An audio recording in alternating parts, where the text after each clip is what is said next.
Nesson.com, Patriots insider Doug Kyed in the house, on the couch. It is good to see your face, dude. Good to see yours, too. You too? Thanks. Yeah, She's cool, too. Yeah, exactly. All right, no hashtag Mail Doug today. Instead, you reported that the Patriots and Director of Player Personnel, Nick Caserio, they have agreed to a contract extension and in a strong, in-depth feature. Very easy to read right now on Nesson.com. I'm serious. A lot of words, but yeah. I'm serious. You did a really good job. No, it is beautifully done. Seriously, how we were talking about how he broke everything up. It is a great read. Get on it. Absolutely. But listen to this interview first. Yes. Why was right now the time to get this done? Well, Caserio's contract was up after the draft, so something had to be done, in the next few months here. So get it out of the way now, before the draft, before free agency. Trust the process of everyone that he's going to be helping to bring in. And the options were either to re-sign him or to let him become a free agent and possibly go to another team. And some of those other general manager roles might free up after the draft. Maybe the Giants finally get some sense and fire Dave Gettleman.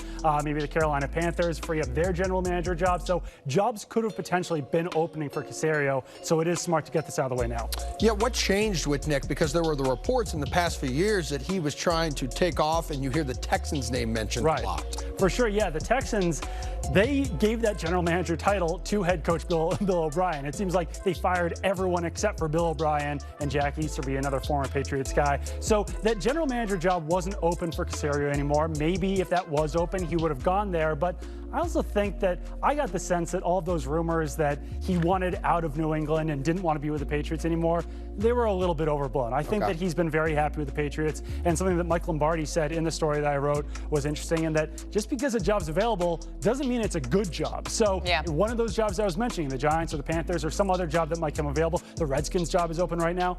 Just because there's a job doesn't mean that that's a job that you want to take. So this gives Nick Caserio the opportunity to maybe get a good job, down the road, or stay with the Patriots, and gives him some better options. And at least now he can win while he's still, where he's at right now. He's still pretty young, so he can afford to wait for that perfect job to open up. But right off at the beginning of this article that you're talking about, you refer to him as irreplaceable. What makes him so irreplaceable? Well, it's like literally impossible to replace this guy just because he does so many things. He's basically the Patriots pseudo GM. Bill Belichick holds that title, but Nick Caserio does everything behind the scenes to allow Bill Belichick to have that title.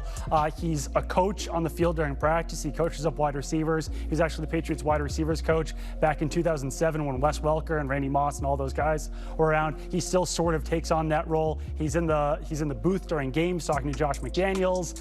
He's even a quarterback in practice. So there's no one person in the Patriots organization who could rise up the ranks and do everything that he does, other than, maybe Bill Belichick. But he already has a pretty important job in the organization right now. I would say so. And reading this piece, Doug, you're talking to execs from all over the NFL who are praising this man. Where does this league-wide respect come from?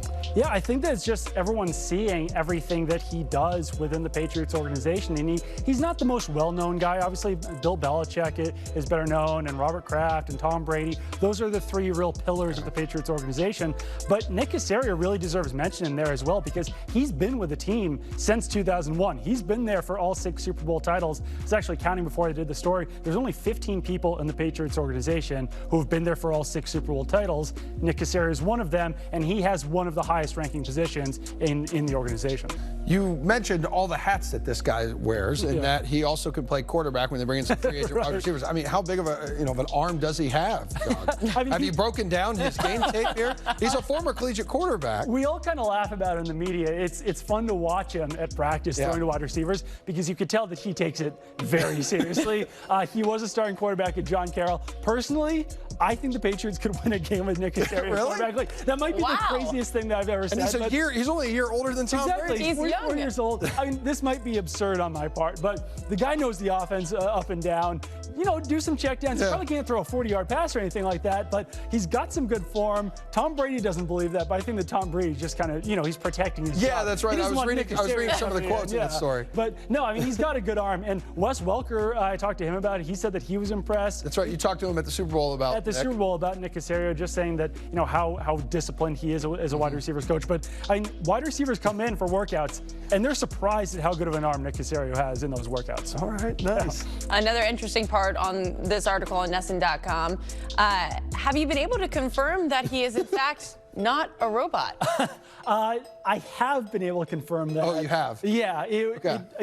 Some of the details on that couldn't be put in the story. Had to do some deep background information on that. But no, not a cyborg, not a robot. But there are some people around the NFL who might wonder about that. Okay. Yeah, like you're not gonna all of a sudden like cut open his arm like Terminator and just see a board and a bunch of wires. You're not gonna see that. I mean, with Ernie Adams on staff and Bill Belichick, you never know what they're cooking up behind the scenes. Right? But no, I have it on complete certainty that Nick Caserio is a human being. Good stuff. Yeah, this is obviously a good move for the Patriots with everything that's going on in the offseason with them trying to lock down Tom Brady. How does this maybe help in trying to get Tom, convince him to stay here? I think it certainly could, because one of those places I mentioned, the New York Giants, that's one place where he potentially could have gone if he hadn't re-signed with the Patriots. Joe Judge loves this guy, right, too. Joe Judge loves him. Dave Gettleman hasn't done a great job there. So then if you're talking about Joe Judge being the head coach, and then if they brought in Nick Caserio as the GM, you've got Jerry Shaplinski as their quarterback's coach, that's a lot of Patriots guys in there who know the Patriots offense, where Tom Brady could step in there and just kind of run what he wants to do. I know Jason Garrett's the offensive coordinator right there, but they could kind of shift things around for Tom Brady. With Caserio sticking on with the Patriots, I think it does help, because that's not another guy around the NFL who could ease Tom Brady into a new team by teaching the offense, or at least helping that process along. Gotcha. All right, man. Everyone go read Doug Kyde's words right now on Nesson.com. Appreciate you being here. Absolutely.